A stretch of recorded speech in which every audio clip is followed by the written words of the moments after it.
Good morning students. आज हम lesson number 3 सवये उसका स्वाध्याय करने वाले हैं। उसमें पहला है विकल्प पसंद कीजिए। फर्स्ट, यमुना किनारे कदम की डाल पर रसखान किस रूप में बसना चाहते हैं? तो पक्षी। सेकंड, 8 सिद्धि और 9 निधि का सुख प्राप्त होता है नंद की धेनु चराने में। थर्ड, कलधोत के धाम का अर्थ होता है सोने के महल। फोर्थ, गोपी गले में खाली जगह माला पहनना चाहती है तो गुंजों की। फिफ्थ, पुरंदर का अर्थ है इंद्र। सिक्स, कृष्ण ने इस पर्वत को छत्र की तरह धारण किया था तो गोवर्धन। सेवन, कालिंदी इस नदी का नाम है यमुना। 8, सिद्धियाँ कितनी है? तो 8। 9, ये कुल 9 है तो निधियाँ। 10, नंद का छोरा क्या बजाकर सबको रिझा गया है तो वेणु। 11, गोपी क्या ओढ़कर कृष्ण बनना चाहती है तो पीतांबर। 12, गोपी क्या करना चाहती है तो श्वांग। गोपी क्या धारण नहीं करेगी तो कृष्ण की मुरली। मनुष्य के रूप में रसखान कहाँ बसना चाहते हैं तो गोकुल में ग्वालों के साथ। 15, पशु के रूप में कवि कहाँ निवास करना चाहते हैं तो नंद जी की गायों के बीच। 16, रसखान किस पर्वत का पत्थर बनना चाहते हैं तो गोवर्धन पर्वत का। 17, पशु योनि में जन्म मिलने पर कवि क्या करना चाहते हैं तो नंद जी की गायों के बीच रहकर चरना चाहते हैं। क्वेश्चन सेकंड, निम्नलिखित प्रश्नों के 2-3 वाक्यों में उत्तर लिखिए। तो उसमें फर्स्ट, लकुटी लेकर रसखान क्या करना चाहते हैं, क्यों? आंसर, लकुटी लेकर रसखान श्री कृष्ण की जन्मभूमि में कृष्ण की भांति वन में भटकते हुए गायें चराना चाहते हैं। इससे वे अपने आप को श्री कृष्ण के समीप होने का एहसास करना चाहते हैं। सेकंड, श्री कृष्ण को रिझाने के लिए गोपी क्या क्या करना चाहती है? आंसर, श्री कृष्ण को रिझाने के लिए गोपी श्री कृष्ण के तरह तरह के स्वांग करना चाहती है। वे श्री कृष्ण की तरह अपने सिर पर मोर पंख धारण करना चाहती है, गुंजों की माला गले में पहनना चाहती है तथा पीतांबर ओढ़कर और हाथ में लाठी लेकर गायों के पीछे ग्वालों के साथ साथ वन में भटकना चाहती है। गोपी कृष्ण की मुरली को अपने अधरों पर क्यों नहीं रखना चाहती? आंसर, गोपी का श्री कृष्ण से निश्चल प्रेम है। वे नहीं चाहती कि श्री कृष्ण की मुरली को वे अपने अधरों पर रखकर झूठी करे। वे इस चेष्टा को अपने प्रिय के साथ विश्वासघात मानती है। क्वेश्चन 3, निम्नलिखित प्रश्नों के 4-5 वाक्यों में उत्तर लिखिए।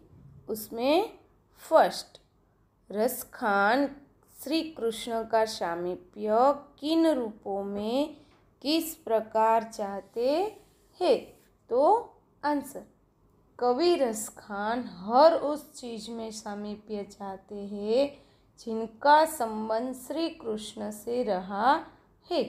वे अगले जन्म में गोकुल गांव में जन्म लेकर वहाँ के ग्वालों के बीच उसी तरह रहना चाहते हैं जैसे कृष्ण रहते थे। श्री कृष्ण बचपन में नंद की गाय चराने जाया करते थे। वे पशु के रूप में जन्म लेकर नंद की गायों के बीच चरना चाहते हैं। यमुना के किनारे कदम के पेड़ों पर चढ़कर बचपन में श्री कृष्ण ग्वाल बालों के साथ खेला करते थे। पक्षी के रूप में जन्म लेकर रसखान इन्हीं कदम के वृक्षों पर रैन बसेरा करना चाहते हैं।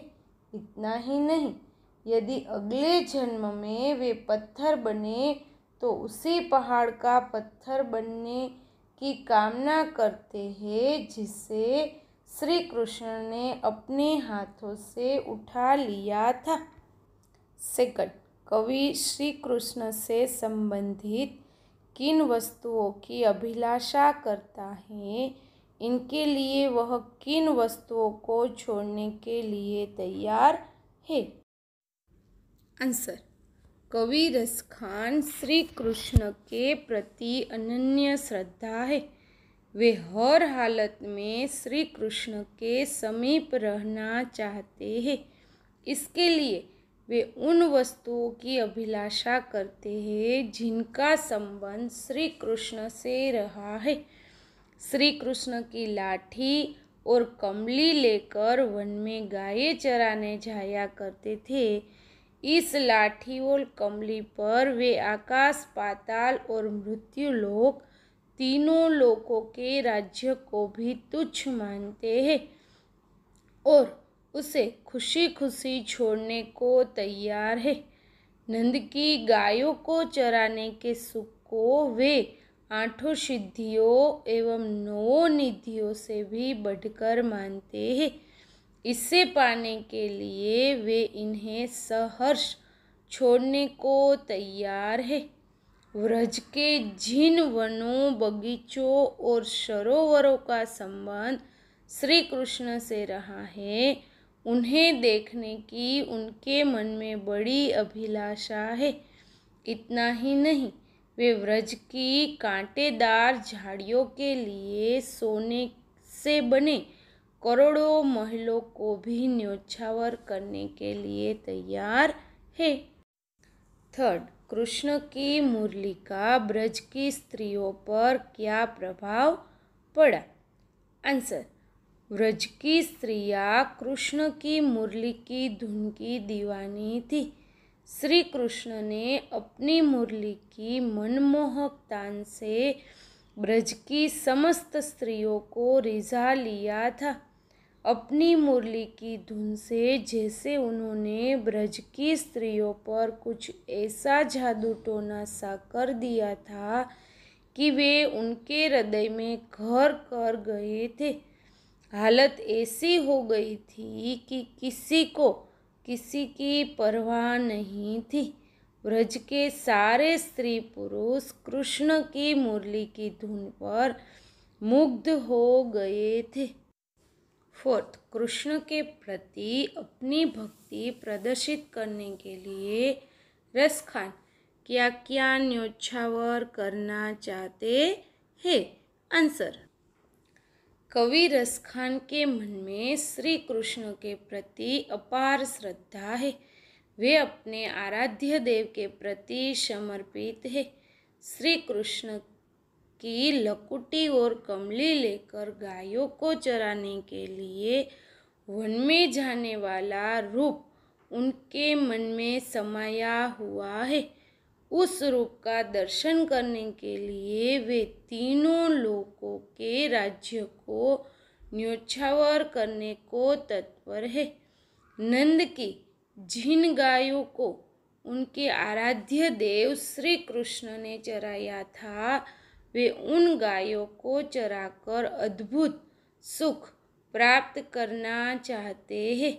इस सुख के सामने वे 8 सिद्धियों और 9 निधियों को भी तुच्छ मानते हैं। नंद की गायों को चराने के सुख के सामने वे इन सिद्धियों और निधियों को न्योछावर करने को तैयार है। वे व्रज के लता कुंज एवं पेड़ पौधों का दर्शन करने के लिए बेचैन है। इतना ही नहीं, वे व्रज की कंटीली झाड़ियों को भी सोने से बने महलों से मूल्यवान मानते हैं और उनके सामने वे सोने के करोड़ों महलों को न्योछावर करते हैं।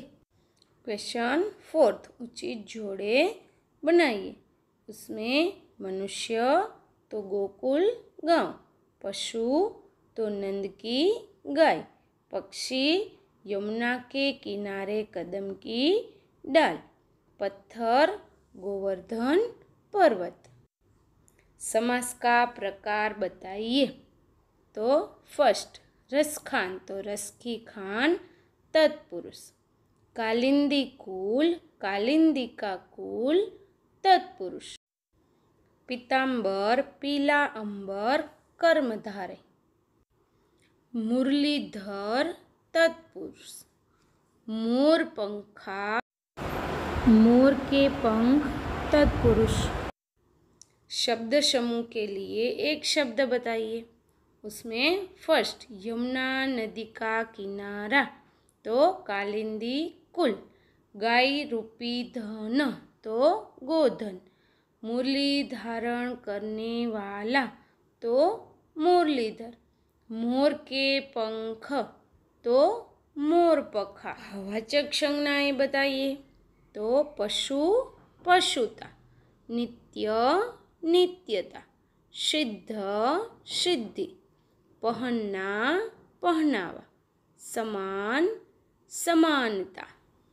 कर्तुवाचक संज्ञाएं बताइए। निवास निवासी, चराना चरवाहा, गाना गायक, बजाना बजवैया, बाग बागबान। पर्यायवाची शब्द बताइए। तो नित्य हमेशा, पशु जानवर, गिरी पर्वत, लकुटी लाठी, पाहन पत्थर, आँख नेत्र, खग पक्षी, पुरंदर इंद्र, अधर होठ। विलोम शब्द बताइए। गांव शहर, सुख दुख, ऊपर नीचे, नित्य अनित्य।